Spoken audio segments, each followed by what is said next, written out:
Hello ನಮಸ್ತೆ, ಹೇಗಿದ್ರೆ ಎಲ್ಲರೂ.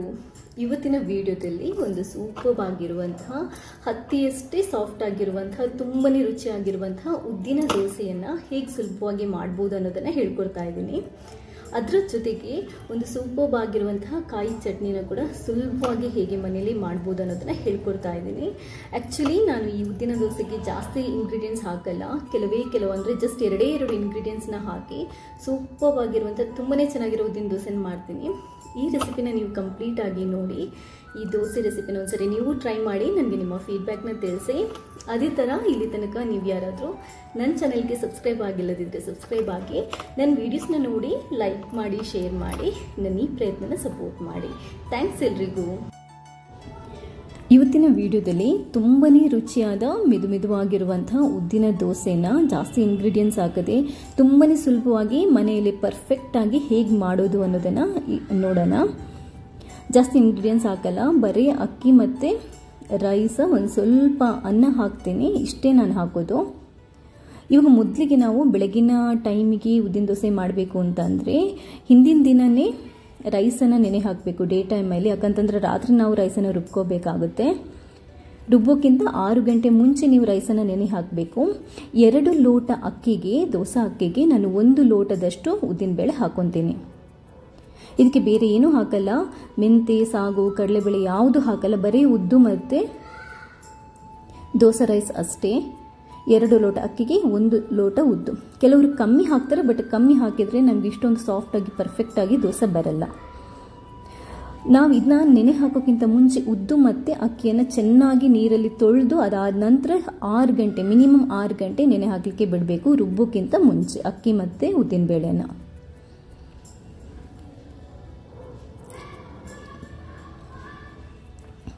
ಆರು ಗಂಟೆ ಆದ ನಂತರ ನೀರನ್ನೆಲ್ಲ ಬಸಿದ್ಬಿಡಿ. ನಾವು ಮತ್ತೆ ತೊಳ್ಕೊಳ್ಳೋ ಅವಶ್ಯಕತೆ ಇರಲ್ಲ, ಯಾಕಂತಂದರೆ ನೆನೆ ಹಾಕೋಕ್ಕಿಂತ ಮುಂಚೆನೇ ರೈಸ್ ಮತ್ತು ಉದ್ದಿನಬೇಳೆನ ತೊಳೆದುಕೊಂಡಿದ್ದೀವಿ. ನೀರನ್ನೆಲ್ಲ ಬಸಿದ್ಬಿಟ್ಟು ಇವಾಗ ರೈಸ್ ಮತ್ತು ಉದ್ದನ್ನು ನಾವು ಸಪ್ರೇಟಾಗಿ ಗ್ರೈಂಡ್ ಮಾಡಬೇಕಾಗುತ್ತೆ. ಆಮೇಲೆ ನೆನೆ ಹಾಕುವಾಗ ಕೂಡ ಅಷ್ಟೇ, ರೈಸ್ ಮತ್ತು ಉದ್ದನ್ನು ಸಪ್ರೇಟಾಗಿ ನೆನೆ ಹಾಕಿ, ಆಯಿತಾ. ನಮಗೆ ಗ್ರೈಂಡ್ ಮಾಡಲಿಕ್ಕೆ ಉದ್ದು, ನೆನೆ ಹಾಕಿದ ಉದ್ದು, ರೈಸ್ ಮತ್ತು ಒಂದು ಸ್ವಲ್ಪ ಅನ್ನ ಬೇಕಾಗುತ್ತೆ.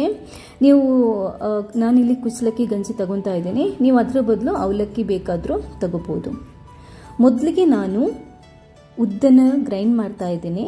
1 ಲೋಟ ಉದ್ದನ್ನು ಗ್ರೈಂಡ್ ಮಾಡಲಿಕ್ಕೆ ಅರ್ಧ ಲೋಟದಷ್ಟು ನೀರನ್ನು ಹಾಕೊತೀನಿ. 1 ಲೋಟ ಉದ್ದಿಗೆ ಅರ್ಧ ಲೋಟದಷ್ಟು ನೀರನ್ನು ಹಾಕಿ ಗ್ರೈಂಡ್ ಮಾಡ್ತಾ ಇದ್ದೀನಿ. ಸೇಮ್ ಕನ್ಸಿಸ್ಟೆನ್ಸಿಗೆ ಅದಕ್ಕೇ ನೀವು ಗ್ರೈಂಡ್ ಮಾಡಬೇಕು, ಜಾಸ್ತಿ ನೀರು ಹಾಕಬಾರ್ದು. ಅವಾಗ ಏನಾಗುತ್ತೆ ನೋಡಿ, ಈ ಥರ ಇಷ್ಟು ತಿಕ್ಕಾಗಿ ನಮಗೆ ಉದ್ದಿನಬೇಳೆ ಪೇಸ್ಟ್ ರೆಡಿ ಆಗುತ್ತೆ. ಸಾಫ್ಟಾಗಿ ಗ್ರೈಂಡ್ ಮಾಡ್ಕೊಳ್ಳಿ ಉದ್ದಿನಬೇಳೆನ. ರೈಸ್ ಜೊತೆ ನೀವು ಗ್ರೈಂಡ್ ಮಾಡೋದು ಬೇಡ, ಯಾಕಂತಂದ್ರೆ ಅದು ಪರ್ಫೆಕ್ಟಾಗಿ ಮಿಕ್ಸ್ ಆಗಲ್ಲ. ಉದ್ದಿನಬೇಳೆ ಪೇಸ್ಟನ್ನು ಒಂದು ಪಾತ್ರೆಗೆ ಹಾಕ್ಕೊಳ್ಳಿ. ಅದಾದ ನಂತರ ಇವಾಗ ನಾವು ರೈಸನ್ನು ರುಬ್ಕೊಳ್ಳೋಣ. ರೈಸನ್ನು ರುಬ್ಕೊಳ್ಳುವಾಗ ನಾವು ಅನ್ನ ಹಾಕೋಬಹುದು. 2 ಲೋಟ ರೈಸಿಗೆ 1 ಲೋಟ ನೀರು, ನೆನಪಿಟ್ಕೊಳ್ಳಿ. 2 ಲೋಟ ರೈಸ್ಗೆ 1 ಲೋಟ ನೀರು. ಆಮೇಲೆ ಸ್ವಲ್ಪ ಕುಚ್ಚಲಕ್ಕಿ ಅನ್ನನ ಹಾಕೊತಾ ಇದ್ದೀನಿ.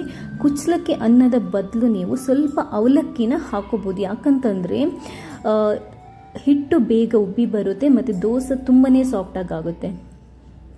ಈಗ 2 ಲೋಟ ರೈಸ್ಗೆ 1 ಲೋಟ ನೀರು ಹಾಕಿ ನಾನು ಚೆನ್ನಾಗಿ ಗ್ರೈಂಡ್ ಮಾಡ್ಕೊಂಡಿದ್ದೀನಿ. ತುಂಬ ನೀರು ದೋಸೆ ಥರ ನೈಸ್ ಪೇಸ್ಟ್ ಆಗಬಾರ್ದು, ಸ್ವಲ್ಪ ರೈಸ್ ತರಿ ಇದ್ರೂ ಚೆನ್ನಾಗೇ ಇರುತ್ತೆ. ಇವಾಗ ರೈಸ್ ಹಿಟ್ಟನ್ನು ಕೂಡ ನೀವು ಉದ್ದಿನಬೇಳೆ ಪೇಸ್ಟ್ ಹಾಕಿದ್ರಲ್ಲ ಅದೇ ಪಾತ್ರೆಗೆ ಹಾಕೊಳ್ಳಿ. ನಾನು ಇದೇ ಪಾತ್ರೆಯಲ್ಲಿ ಹಿಟ್ಟನ್ನು ಉಬ್ಲಿಕ್ಕೆ ಇಡ್ತಾ ಇರ್ತೀನಿ. ಈಗ 2 ಮಿಕ್ಸನ್ನು ನೀಟಾಗಿ ಕದಡ್ಕೊಳ್ಳಿ. ತುಂಬಾ ಚೆನ್ನಾಗಿ ಮಿಕ್ಸ್ ಮಾಡಬೇಕು, ಕೈ ತಾಗಿಸೋ ಹಂಗಿಲ್ಲ. ಆಮೇಲೆ ಪಾತ್ರೆಯಲ್ಲಿ ನೀರು ಇರಬಾರ್ದು, ಆಯಿತಾ. ನೀವು ಯಾವ ಪಾತ್ರೆಗೆ ಹಿಟ್ಟನ್ನು ಹಾಕಿ ಉಬ್ಬಿ ಬರಲಿಕ್ಕೆ ಇರ್ತೀರೋ ಆ ಪಾತ್ರೆಯಲ್ಲಿ ನೀರು ಇರಬಾರ್ದು, ಅದು ಡ್ರೈ ಆಗಿರಬೇಕು. ಒಂದು ಒಳ್ಳೆ ಕ್ಲೀನಾಗಿರೋ ಬಟ್ಟೆಯಿಂದ ಒರೆಸ್ಕೊಳ್ಳಿ. ಇದೆರಡನ್ನು ಚೆನ್ನಾಗಿ ಮಿಕ್ಸ್ ಮಾಡಿಕೊಂಡು ಕಂಪ್ಲೀಟಾಗಿ ನೀಟಾಗಿ ಕ್ಲೋಸ್ ಮಾಡಬೇಕು. ಒಂದು ಚೂರು ಏರ್ ಹೋಗಬಾರ್ದು. ಆಮೇಲೆ ಸ್ವಲ್ಪ ಅಂದರೆ ಬಿಸಿ ಇರೋ ಪ್ಲೇಸಲ್ಲೇ ಇಡಬೇಕು. ಮಿನಿಮಮ್ 8 ರಿಂದ 10 ಗಂಟೆ ಇಡಬೇಕು. ಚಳಿ ಟೈಮಲ್ಲಾದರೆ ಖಂಡಿತವಾಗ್ಲೂ ನೀವು 10 ಗಂಟೆ ಇಟ್ಟರೆ ಈ ಥರ ಅಕ್ಕಿ ಹಿಟ್ಟು ಚೆನ್ನಾಗಿ ಉಬ್ಬಿ ಬರುತ್ತೆ ನೋಡಿ. ಈಗ ಬೆಳಗ್ಗೆ ಆಗಿದೆ, ತುಂಬಾ ಪರ್ಫೆಕ್ಟಾಗಿ ನಮಗೆ ಅಕ್ಕಿ ಹಿಟ್ಟು ಉಬ್ಬಿ ಬಂದಿದೆ. ನಾನು ಉಪ್ಪನ್ನು ಮಾತ್ರ ಬೆಳಗ್ಗೆನೇ ಸೇರಿಸ್ಕೊತೀನಿ. ನೀವು ಬೆಳಗ್ಗೆ ಅದಕ್ಕೆ ಉಪ್ಪನ್ನು ಮತ್ತು ನೀರನ್ನು, ನಾವು ದೋಸೆ ಮಾಡೋದಿದ್ರೆ ಇದನ್ನು ಸ್ವಲ್ಪ ತೆಳುವಾಗಿ ಮಾಡಬೇಕು. ಅದರಿಂದ ಒಂದು ಅರ್ಧ ಕಪ್ಪಷ್ಟು ನೀರನ್ನು ಮಿಕ್ಸ್ ಮಾಡಿಕೊಂಡು ಹಿಟ್ಟನ್ನು ರೆಡಿ ಮಾಡ್ತಾ ಇದ್ದೇನೆ. ಜಾಸ್ತಿ ನೀರು ಮಾಡ್ಕೋಬೇಡಿ. ಇವಾಗ ಸ್ಟವ್ ಮೇಲೆ ಮೀಡಿಯಂ ಫ್ಲೇಮಲ್ಲಿ ಒಂದು ನಾನ್ ಸ್ಟಿಕ್ ಪ್ಯಾನನ್ನು ಇಟ್ಕೊಳ್ಳಿ. ನೆನ್ಪಿಟ್ಕೊಳ್ಳಿ, ನಾನ್ ಸ್ಟಿಕ್ ಪ್ಯಾನನ್ನು ಇಟ್ಟು ಅದನ್ನ ಒದ್ದೆ ಬಟ್ಟೆಯಿಂದ, ಅದು ಕಾದ ನಂತರ ಒದ್ದೆ ಬಟ್ಟೆಯಿಂದ ಒಂದು ಸ್ವಲ್ಪ ಒರೆಸ್ಕೊಂಡು, ಅದಾದ ನಂತರ ಈ ಸ್ಪೂನಲ್ಲಿ ನಾನು 1 ಸ್ಪೂನಷ್ಟು ಹಿಟ್ಟನ್ನು ತಗೊಂಡು ದೋಸೆನ ಹಾಕೊತಾ ಇದ್ದೀನಿ. ಹಿಟ್ಟನ್ನು ಹಾಕ್ಬಿಟ್ಟು ದೋಸೆನ ಈ ಥರ ಸ್ಪ್ರೆಡ್ ಮಾಡ್ಕೋಬೇಕು. ನೀಟಾಗಿ ಪರ್ಫೆಕ್ಟಾಗಿ ಬರ್ತಾ ಇದೆ ದೋಸೆ. ಮೀಡಿಯಂ ಫ್ಲೇಮಲ್ಲಿ ಇಟ್ಕೊಳ್ಳಿ. ತವಾ ನೀಟಾಗಿ ಕಾದಿರಬೇಕು. ಅದಾದ ನಂತರ ಹಿಟ್ಟನ್ನು ಈ ಥರ ಹಾಕ್ಬಿಟ್ಟು ಸ್ಪ್ರೆಡ್ ಮಾಡಿ, ಅದಕ್ಕೊಂದು ಸ್ವಲ್ಪ ತುಪ್ಪನ ಮೇಲೆ ಹಾಕಿಬಿಟ್ಟು ಇವಾಗ ಲಿಡ್ಡನ್ನು ಕ್ಲೋಸ್ ಮಾಡಿಬಿಟ್ಟು 30 ಸೆಕೆಂಡ್ಸ್ ಟೈಮ್ ಬಿಡ್ಬೋದು. ಜಾಸ್ತಿ ಕಾಯಿಸಬೇಡಿ. ಪರ್ಫೆಕ್ಟಾಗಿ ದೋಸೆ ಬಂದಿದೆ. ನಿಮಗೆ ದೋಸೆ ನೋಡಿದ್ರೇ ಗೊತ್ತಾಗುತ್ತೆ ಎಷ್ಟು ಚೆನ್ನಾಗಿ ಬಂದಿದೆ, ಎಷ್ಟು ಸಾಫ್ಟಾಗಿ ಬಂದಿದೆ ಅಂತ. ನಾನು ಅದ್ರ ಬಗ್ಗೆ ಜಾಸ್ತಿ ಹೇಳೋ ಅವಶ್ಯಕತೆ ಇಲ್ಲ. ಯಾಕಂತಂದರೆ ನಿಮಗೆ ಹಿಟ್ಟು ಕರೆಕ್ಟಾಗಿ ಬಂದಿಲ್ಲದಿದ್ದರೆ ದೋಸೆದಲ್ಲಿ ಈ ಥರ ಹೋಲ್ಸ್ ಬೀಳಲ್ಲ. ಇವಾಗ ನೋಡಿ ಎಷ್ಟು ಪರ್ಫೆಕ್ಟಾಗಿ, ಎಷ್ಟು ಸಾಫ್ಟಾಗಿ ಬಂದಿದೆ ಅಂತ. ಇನ್ನೊಂದು ದೋಸೆನ ನಾನು ಮಾಡೋದು ತೋರಿಸ್ತಾ ಇದ್ದೀನಿ. ನೀವು ಮೇಯ್ನಾಗಿ ಹಿಟ್ಟು ಅಂದರೆ ಉಬ್ಬಿ ಬರಬೇಕು ಅಂತಂದರೆ ಮೇಯ್ನಾಗಿ ಏನು ಮಾಡಬೇಕು, ಹಿಟ್ಟನ್ನು ನೀವು ನೈಟ್ ಗ್ರೈಂಡ್ ಮಾಡಿ ಉಬ್ಲಿಕ್ಕೆ ಇಡಬೇಕಿದ್ರೆ ಏರ್ ಟೈಟ್ ಕಂಟೈನರೇ ಯೂಸ್ ಮಾಡಬೇಕು. ಅದಾದ ನಂತರ ಬೆಚ್ಚಗಿರೋ ಪ್ಲೇಸಲ್ಲಿ ಇಡ್ಬೋದು. ಕೆಲವರು ಓವೆನಲ್ಲೂ ಇಡ್ತಾರೆ. ಇಲ್ಲದಿದ್ರೆ ಯಾವುದಾದ್ರು ಒಂದು ದೊಡ್ಡ ಪಾತ್ರೆಯಲ್ಲಿ ಹಾಕಿ ಕಂಪ್ಲೀಟಾಗಿ ಈ ಹಿಟ್ಟಿನ ಪಾತ್ರೆಯನ್ನು ಹಾಕಿಬಿಟ್ಟು ಕ್ಲೋಸ್ ಮಾಡಿಬಿಟ್ಟು ಇಡಬೇಕು. ಒಂದು ವೇಳೆ ಬೆಳಗ್ಗೆನೂ ನಿಮಗೆ ಹಿಟ್ಟು ಸರಿಯಾಗಿ ಬಂದಿಲ್ಲದಿದ್ದರೆ ಇನ್ನೂ ಒಂದು ಟ್ರಿಕ್ಸ್ ಇದೆ. ನಾನು ಅದನ್ನ ನನ್ನ ಹಿಂದಿನ ವಿಡಿಯೋದಲ್ಲಿ ಹಾಕಿದ್ದೀನಿ. ಒಂದು ದೊಡ್ಡ ತಪ್ಪಲಲ್ಲಿ ಅಥವಾ ಒಂದು ತಪ್ಪಲ್ಲಿ ಏನಂತಾರೆ ತೋಪಲ್ಲಿ ನೀರನ್ನು ತಗೊಂಡು, ಬಿಸಿನೀರನ್ನು ತಗೊಂಡು ಆ ಬಿಸಿನೀರಿನ ಪಾತ್ರೆಯಲ್ಲಿ ಹಿಟ್ಟಿನ ಪಾತ್ರೆ ಇರುತ್ತಲ್ಲ ಅದನ್ನ ಇಡಬೇಕು. ಇದು ಬೆಳಗಿನ ತನಕ ನಿಮಗೆ ಹಿಟ್ಟು ಹದ ಬಂದಿಲ್ಲದಿದ್ದರೆ ಸೋಡಾ ಅಥವಾ ಏನಾದರೂ ನಾವು ಇಷ್ಟೆಲ್ಲ ಹಾಕದೇನೋ ಡೈರೆಕ್ಟಾಗಿ ಉದ್ದು ಜಾಸ್ತಿ ಹಾಕ್ಕೊಂಡ್ರೆ ಚೆನ್ನಾಗಿ ದೋಸೆ ಅಂದರೆ ಹಿಟ್ಟು ರೆಡಿ ಆಗುತ್ತೆ. ಬೆಳಗಿನವರೆಗೂ ಹಿಟ್ಟು ರೆಡಿಯಾಗಿಲ್ಲದಿದ್ದರೆ ಹಿಟ್ಟಿನ ಪಾತ್ರೆನ ಬಿಸಿನೀರು ಇರುವಂತಹ ಬಟ್ಟಲದ ಅಥವಾ ತೋಪಲ್ಲಿ ಒಂದು 2 ರಿಂದ 3 ಗಂಟೆ ಇಟ್ಟರೆ ಸೂಪರ್ಬಾಗಿ ಹಿಟ್ಟು ಅದಕ್ಕೆ ಬರುತ್ತೆ. ಅದಾದ ನಂತರ ನೀವು ಸೂಪರ್ಬಾಗಿರುವಂತಹ ದೋಸೆಯನ್ನು ಮಾಡ್ಬೋದು. ಈಗ ದೋಸೆ ಪರ್ಫೆಕ್ಟಾಗಿ ರೆಡಿ ಆಗಿದೆ, ತುಂಬಾ ಚೆನ್ನಾಗಿ ಬಂದಿದೆ. ಇವಾಗ ಇದಕ್ಕೊಂದು ಸೂಪರ್ಬಾಗಿರುವಂತಹ ಚಟ್ನಿನ ಮಾಡ್ಕೊಳ್ಳೋಣ. ಚಟ್ನಿ ಮಾಡಲಿಕ್ಕೆ ನಾನು ಹಸಿಮೆಣಸಿನ್ಕಾಯಿನ ಒಂದು 3 ಹಸಿಮೆಣಸಿನ್ಕಾಯಿ ತಗೊಂಡಿದ್ದೀನಿ. ಒಂದು ಅರ್ಧದಷ್ಟು ನೀರುಳ್ಳಿ ಆಪ್ಷನಲ್, ನಿಮ್ಗೆ ಬೇಕಾದರೆ ಹಾಕ್ಬೋದು, ಇಲ್ಲಾಂದರೆ ಬೇಡ. ಒಂದು ಬೆಳ್ಳುಳ್ಳಿ, ಆಮೇಲೆ ಒಂದು 2 ಹಿಡಿಯಷ್ಟು ನಾನು ಕಾಯಿ ತುರಿನ ಹಾಕೊತಾ ಇದ್ದೀನಿ. ಇದಕ್ಕೆ ರುಚಿಗೆ ಎಷ್ಟು ಬೇಕು ಅಷ್ಟು ಉಪ್ಪನ್ನು ಹಾಕ್ಕೊಳ್ಳಿ.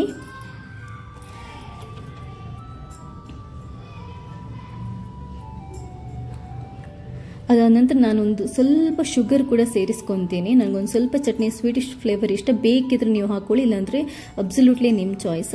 ಒಂದು ಸ್ವಲ್ಪ ಹುಣಸೆಹಣ್ಣು ಜಾಸ್ತಿ ಹಾಕಬೇಡಿ, ಚೂರು ಹಾಕ್ಕೊಳ್ಳಿ. ಯಾಕಂತಂದರೆ ಉದ್ದಿನ ದೋಸೆ ಸ್ವಲ್ಪ ಹುಳಿಯೇ ಇರುತ್ತೆ, ಆದ್ದರಿಂದ ಜಾಸ್ತಿ ಹುಳಿ ಹಾಕೋಬೇಡಿ.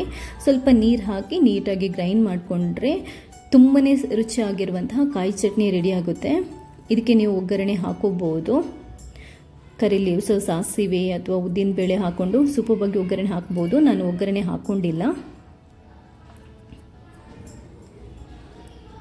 ನೋಡಿದ್ರಲ್ಲ, ಇವತ್ತಿನ ನನ್ನ ವಿಡಿಯೋದಲ್ಲಿ ಪರ್ಫೆಕ್ಟಾಗಿ ತುಂಬಾ ಸುಲಭವಾಗಿ ಉದ್ದಿನ ದೋಸೆನ ಹೇಗೆ ಮಾಡೋದು ಅಂತ ತುಂಬಾ ಈಸಿ ಇದೆ ಈ ರೆಸಿಪಿ.